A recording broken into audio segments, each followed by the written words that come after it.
अस्सलाम वालेकुम नाजरीन। डॉक्टर ताहिर प्रोग्राम हालात हाजरा में आपकी खिदमत में हाजिर हूँ। पाकिस्तान में हर कुछ अरसा के बाद एक खबर बनती है कि पाकिस्तान से एक खुफिया डेलीगेशन इसराइल गया और उसने इसराइल के हकाम से मुलाकात की, और जो उस वक्त की मौजूदा हुकूमत हो पाकिस्तान की, वो इसराइल को तस्लीम करने जा रही है। जैसे ही ये खबर आती है तो पाकिस्तान के अंदर जो मजहबी सियासी जमातें हैं या दूसरी मजहबी जमातें हैं, मजहबी ग्रुप हैं, और उसके अलावा जो उस वक्त की अपोजिशन होती है, वो उस मौजूदा हुकूमत के ख़िलाफ़ मैदान में आ जाती है कि हम किसी सूरत भी इसराइल को तस्लीम करने नहीं देंगे। और ये जो उस वक्त की मौजूदा हुकूमत है वो इसराइल की दोस्त है और इसराइल को तस्लीम करना चाहती है, फ़लस्तीनियों पर जुल्म करना चाहती है, तो हम इसराइल की जालिम हुकूमत को तस्लीम किसी सूरत भी करने नहीं देंगे। तो मुल्क के अंदर एक नई बहस शुरू हो जाती है, एक नई डिबेट शुरू हो जाती है, एक नया हंगामा शुरू हो जाता है। लेकिन नाजरीन, अगर हम देखें तो इसराइल को इससे पहले अब तक जो है कि 1948 में इसराइल का वजूद कायम हुआ, तो उसके बाद से इसराइल को इजिप्ट ने रिकॉग्नाइज किया,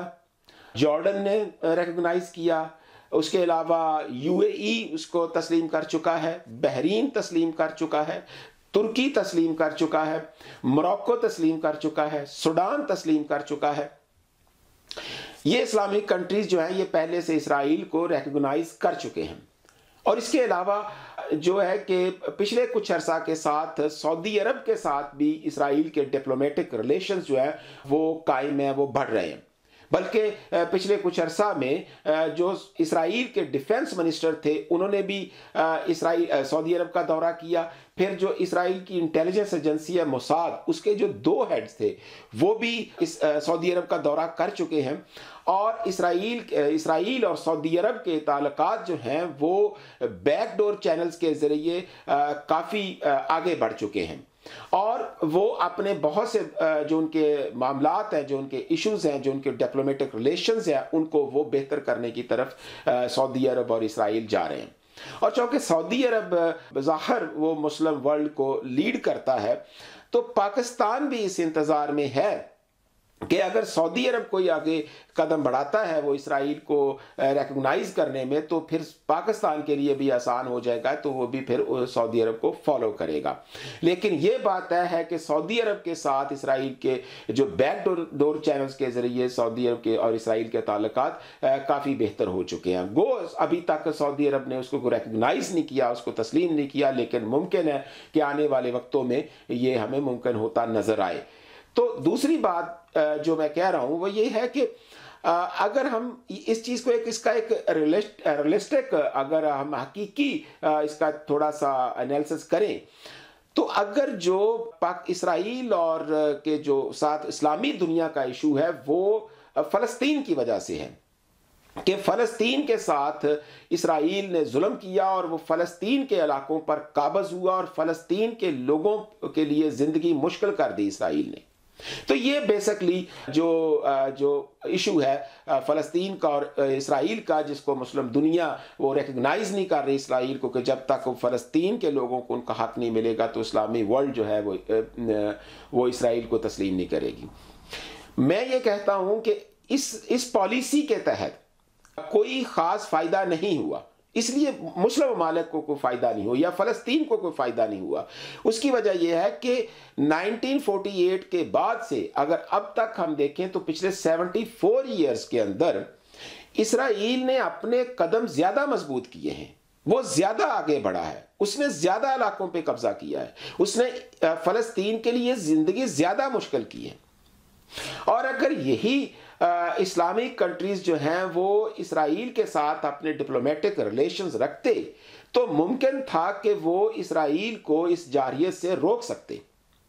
वो इसको आगे बढ़ने से वो रोक सकते, या कोई डिप्लोमेटिक अप्रोच के ज़रिए वो उसके फ़लस्तीनियों के लिए कुछ बेहतरी ला सकते।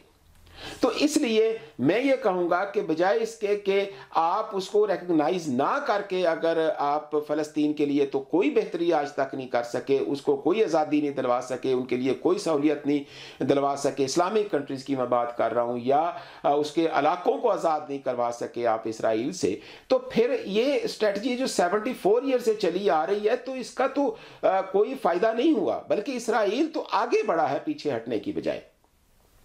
तो इसलिए मैं ये नहीं कह रहा कि जो इस्लामिक जो कंट्रीज़ हैं, ख़ासतौर पर मैं पाकिस्तान की बात करता हूँ क्योंकि बात करना इतना आसान भी नहीं है इस टॉपिक के ऊपर, मैं ये नहीं कहता कि पाकिस्तान को फ़ौरन जो है वो इसराइल को तस्लीम कर लेना चाहिए। मैं ये कहता हूँ कि पाकिस्तान को जैसे सऊदी अरब ने अपने मिनिमम, बल्कि मिनिमम नहीं, सऊदी अरब तो काफ़ी आगे तक गया है कि अपने रिलेशंस जो हैं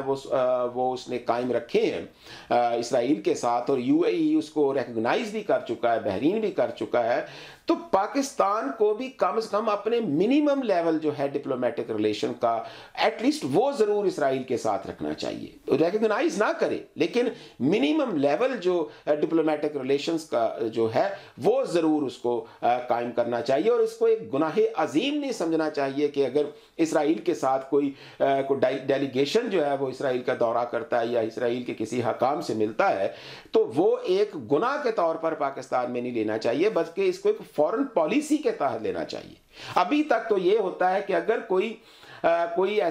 खबर आ जाती है तो पाकिस्तान के फॉरेन ऑफिस को फौरन उसकी तरदीद करनी पड़ती है कि पाकिस्तान का कोई वफद जो है वो सरकारी सतह पर वो इसराइल में जाकर किसी से नहीं मिला है। तो मैं ये बात यहाँ कहना चाहता हूँ कि पाकिस्तान को बजाय इसके कि वो हकीकत से अपनी नज़रें चुराएं, क्योंकि इसराइल अब एक बड़ी मिलिट्री ताकत बन चुका है। अगर पाकिस्तान के उसके साथ ताल्लुकात बेहतर होते हैं आने वाले वक्तों में, सऊदी अरब उसके साथ ताल्लुकात बेहतर करता है, उसको तस्लीम करता है,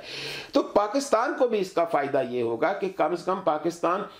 जो बहुत से अपने मिलिट्री इक्विपमेंट है वो इसराइल से ले रहा है, जो इंडिया पहले से ले रहा है, अपनी इंटेलिजेंस के जो बहुत सारे ऐसे इक्विपमेंट है, जो टेक्नोलॉजी है वो इसराइल के साथ ले सकता है। फ़लस्तीनियों के लिए पाकिस्तान आवाज़ उठा सकता है, उससे मिलकर ज़्यादा आवाज़ उठाई जा सकती है, ज़्यादा भरपूर आवाज़ उठाई जा सकती है। तो इसलिए इस स्टेज के ऊपर कि पाकिस्तान को कम से कम अपने इस लेवल तक कि वो अपने मिनिमम डिप्लोमेटिक बैकडोर रिलेशन ज़रूर रखने चाहिए। मैं रिकग्नाइज करने, तस्लीम करने की बात नहीं कर रहा, लेकिन मिनिमम रिलेशंस की मैं ज़रूर बात कर रहा हूँ, और इसको एक गुनाहे अजीम नहीं समझना चाहिए।